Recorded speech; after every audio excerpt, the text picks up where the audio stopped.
growing up in Oakland, let me put it to you this way. I had my first gun when I was in elementary. What's going on? What happened, man? Come on, man. This is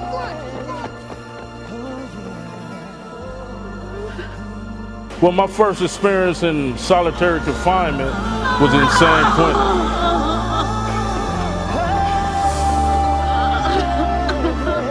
I'm not saying glorified prison, jail, none of that. Because for me, truthfully, it was a waste of 11 years. But I'm here to say, you better find another way, and I did it. So you don't have to do it no more.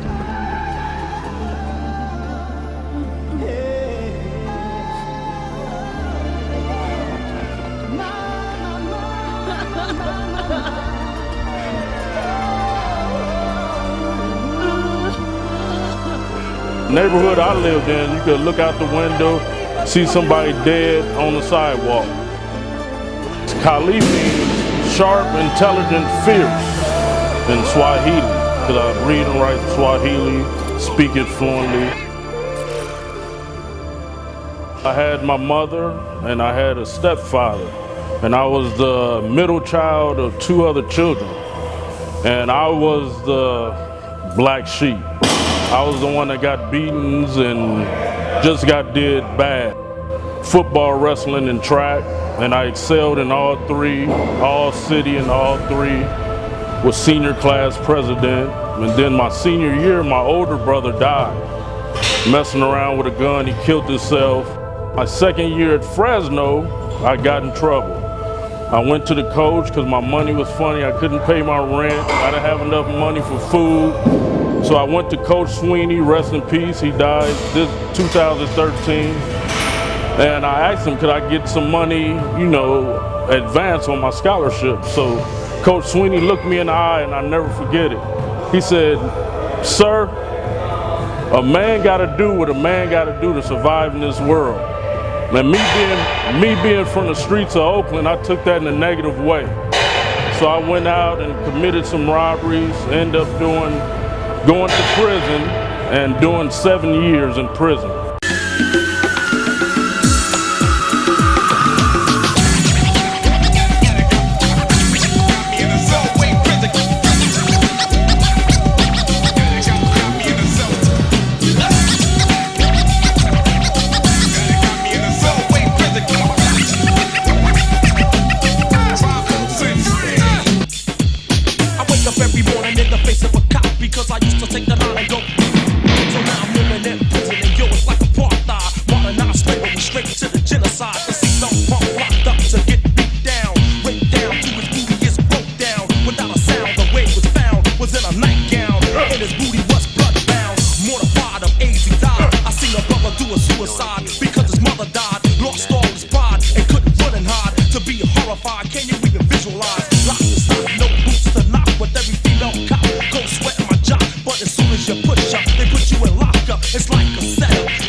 When I got to San Quentin, that's when I started to really blossom and grow, because I was eating Dunkin' sticks, honey buns, top ramen and tuna spreads, and I was huge. I was 230.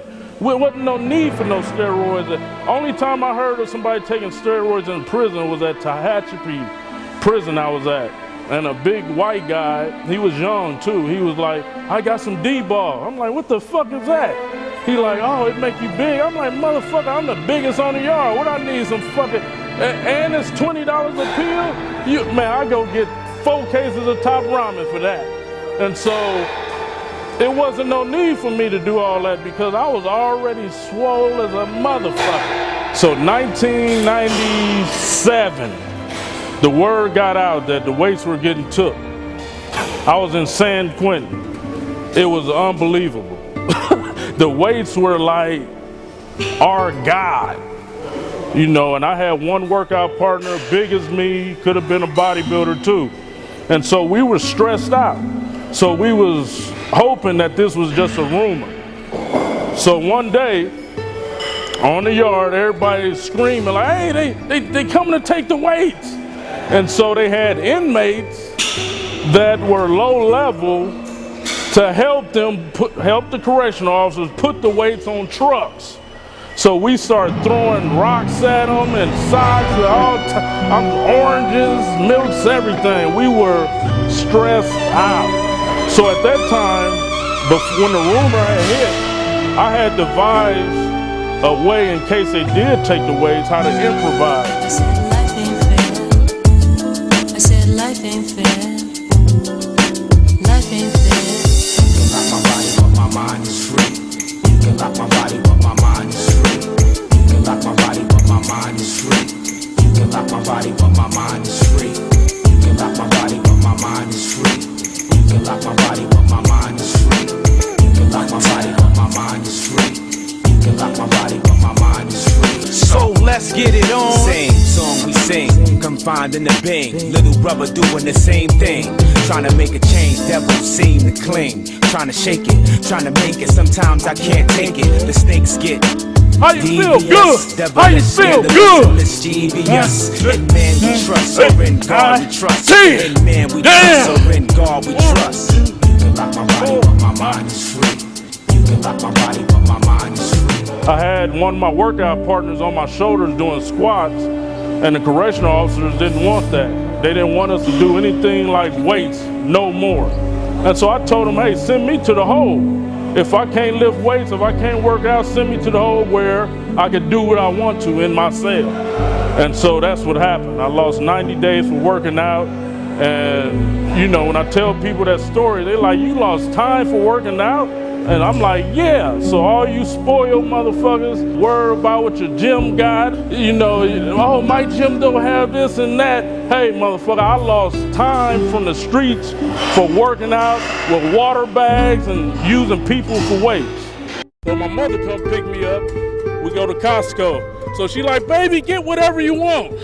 So me, being institutionalized, I go get 5 cases of Top Ramen and a big box of tuna. She like, baby, you out of prison? What you get that for? I was like, shit, I don't know what else to eat. Me, truthfully, it was a waste of 11 years.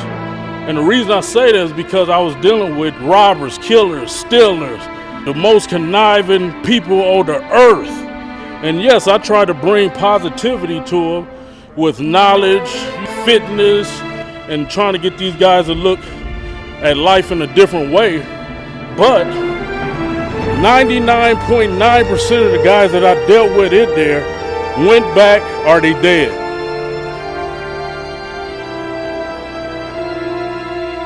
My sole purpose on this earth is to help the kids. I started my foundation, ex-con to icon, where I'm going into juvenile halls, prisons, CYAs.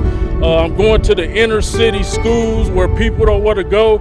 And I'm showing these kids that, hey, you don't have to use the negativity that you involved in your community for negativity. So I did my first competition, was the Orange County Classic. And I took first place, heavyweight. From then on, my life improved. Now his future is gone because he chose to rob when all he had to do was go and get his punk ass a job. So take notes if you will. This ain't no ordinary rhyme. It's a message, my friends. Only losers do time.